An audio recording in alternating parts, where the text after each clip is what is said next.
Thank you, dear colleagues. It is my great honour to welcome to the European Parliament our dear friend Ruslan Stefanchuk, Chairman of Ukraine's Verkhovna Rada. Welcome.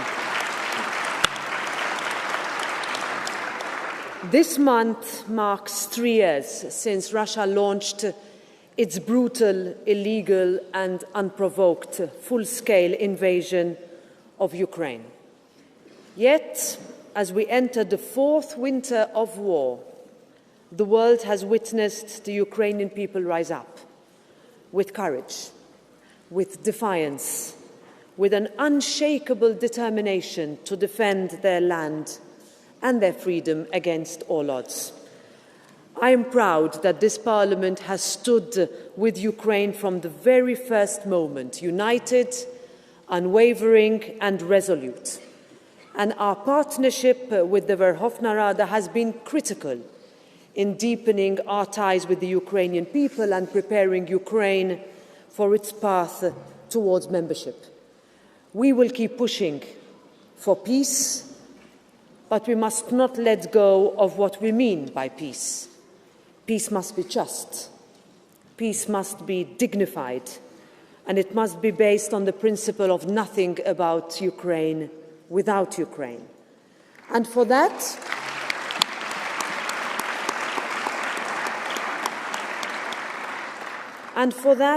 Ukraine must be in a position of strength. That means Europe must do more financial support, more military aid, more diplomatic pressure, more humanitarian assistance, because we know that the defense of Ukraine is also the defense of Europe. This is not just an attack on Ukraine, it is an attack on democracy, our way of life, on Europe. So it is my great pleasure to give the floor to you, dear Ruslan Stefanchuk, Chairman of the Verkhovna Rada. The floor is yours.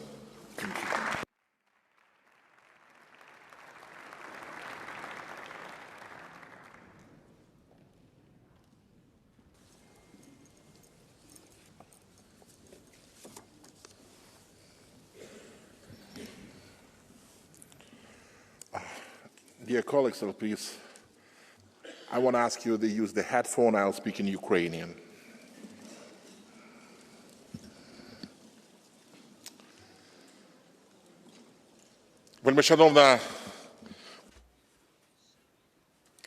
Madam President of the European Parliament, dear Roberta. Madam Commissioner Kos, members of the European Parliament, dear friends. I am delighted to have this great honour of coming back before you here in this chamber.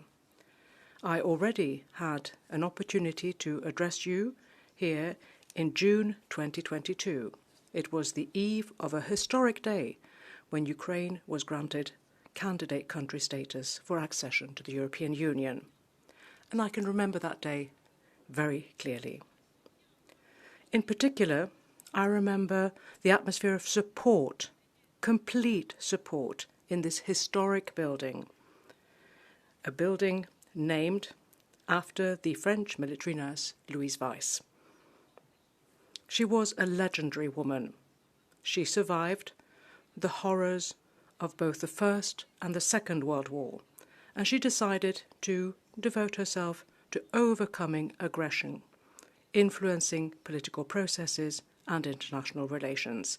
And today, once again, I am greatly honoured to speak before you, to speak from this most authoritative rostrum of the European continent, to address you, members of the European Parliament, and through you to speak to all the citizens of a free Europe. I stand here before you as a representative of the Ukrainian Parliament, a son of the Ukrainian people. We are fighting and we shall prevail. We shall win. Therefore, Madam President, allow me to thank you for this opportunity. Dear Roberta, I really would like to personally give you thanks. Thank you for everything that you're doing for Ukraine and for Europe. Вельмишановні колеги, минулого року Dear colleagues, last year elections were held here in Europe, and they led to a renewed composition of this European Parliament. On the other hand, they also strengthened the fundamental foundations of Europe, committing ourselves to a united Europe, committing ourselves to common values and common principles. Allow me, therefore, to say to you that both yesterday and today, Ukraine may be tired, but Ukraine is undefeated, and this undefeated Ukraine is deeply grateful to each and every one of you.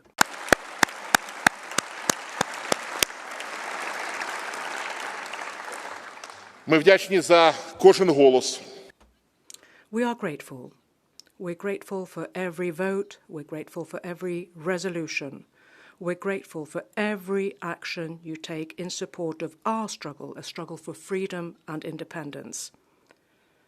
And in particular, I would like to mention a resolution in this context.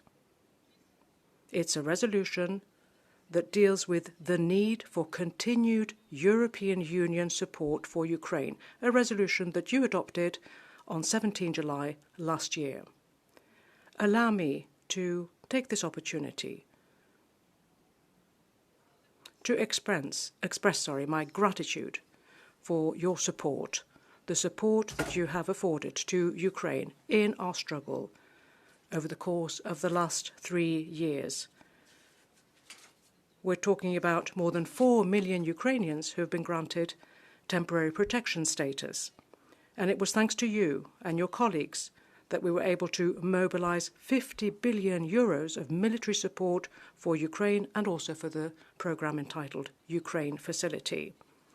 The EU military assistance mission to Ukraine has already trained more than 70,000 Ukrainian soldiers. My deepest gratitude to you for this.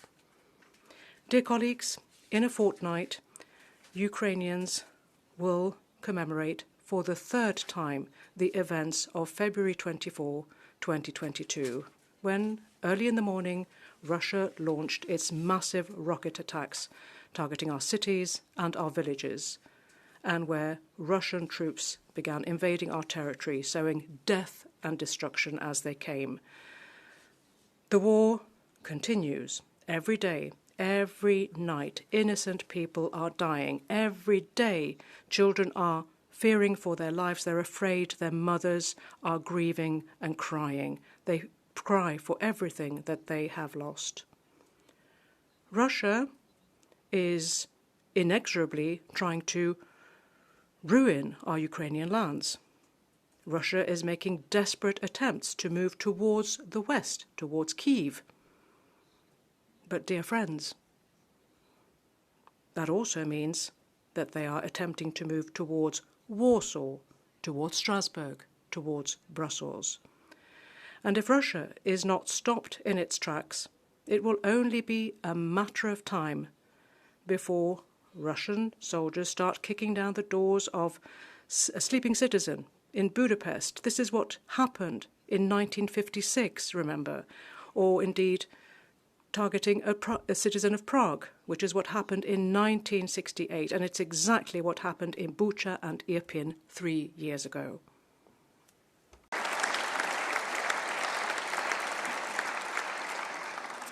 Повірте, друзі, Please, dear friends, believe me when I say that the war is much closer than we might think.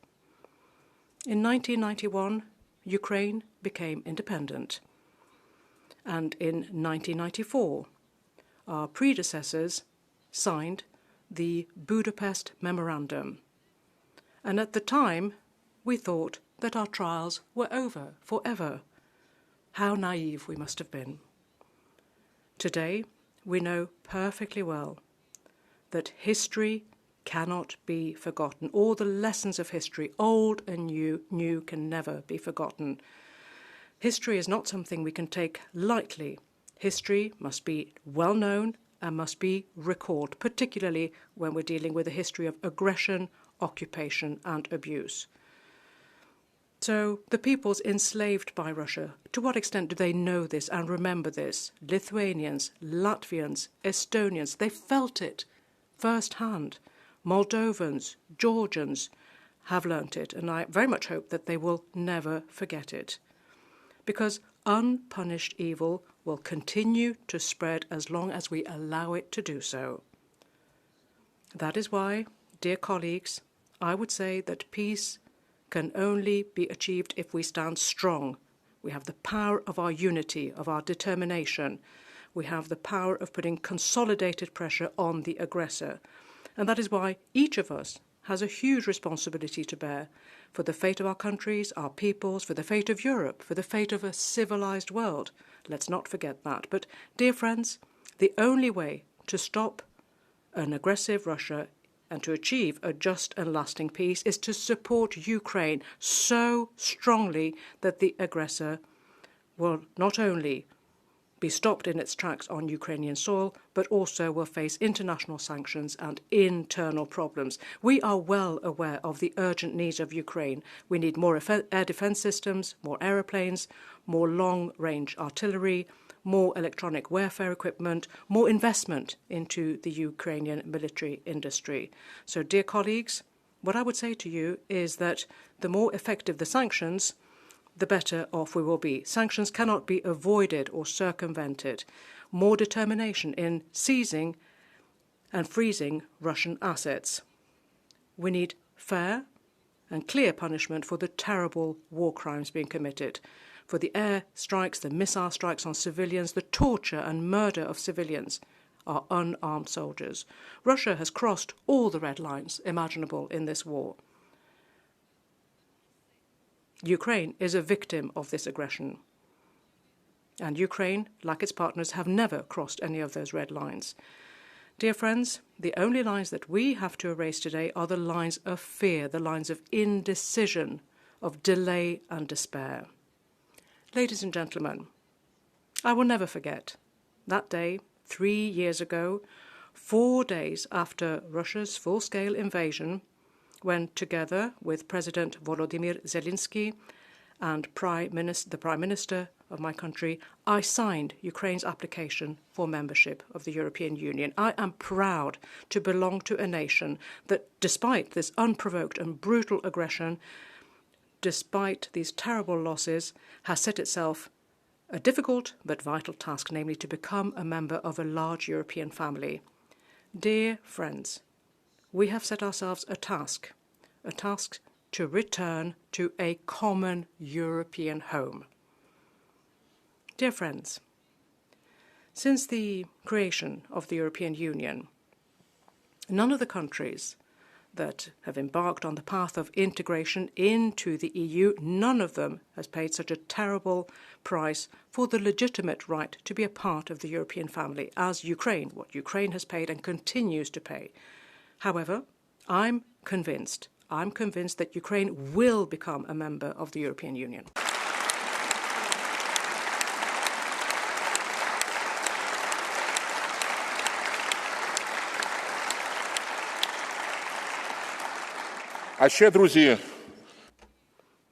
And, furthermore, dear friends, I would say that we will become stronger.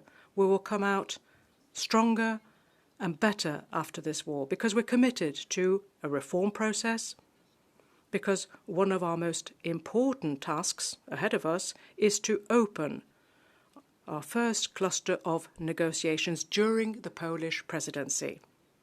That will be an incredible momentum given to further progress.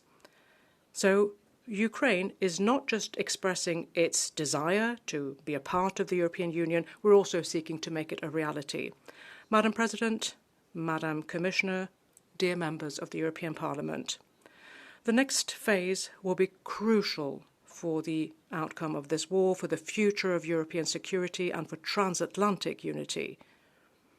Our task will be to preserve what brings us together, to secure a just and lasting peace for Ukraine and Europe. Establishing peace through strength is the only way to stop the world's tyrannies. Like 3 years ago, millions of Ukrainians today once again are awaiting with great hope for good news to emerge from the European Parliament in Strasbourg, from Washington, London, Paris, Brussels, Berlin.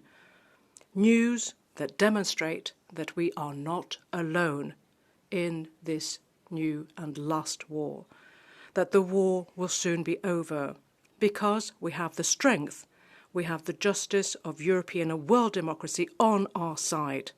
Dear friends, Madam President,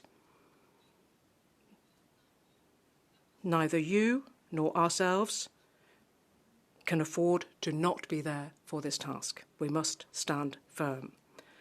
Dear friends, it is no coincidence that I mentioned the legendary Louise Weiss at the very beginning of my address to the House. She was driven by a sense of duty.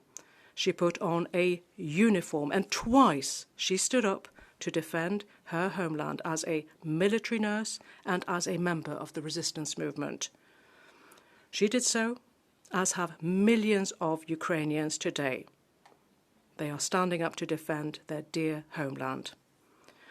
And owing to the current circumstances, I have twice spoken to this European Parliament in this chamber wearing my uniform, my military uniform. But indeed, just like my dear compatriots, I have a great dream to replace this uniform with civilian clothes. That is my dream. My dream is to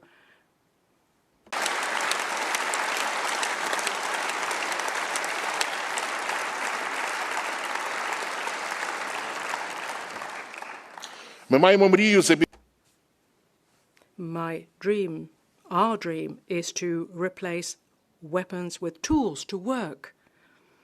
We also dream of replacing air raid alerts with smartphones. We hope no longer to have such an application for air raid alerts on our smartphones in the future. We very much hope that we can erase these applications altogether in future.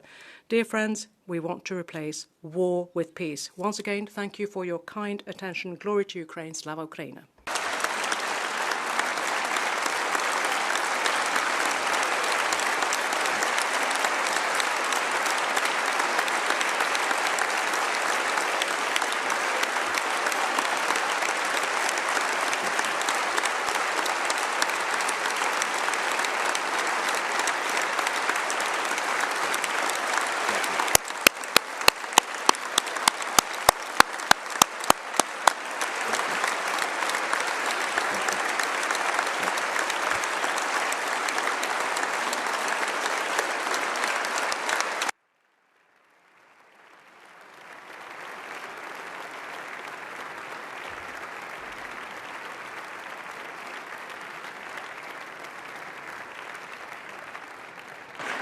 Thank you, Ruslan.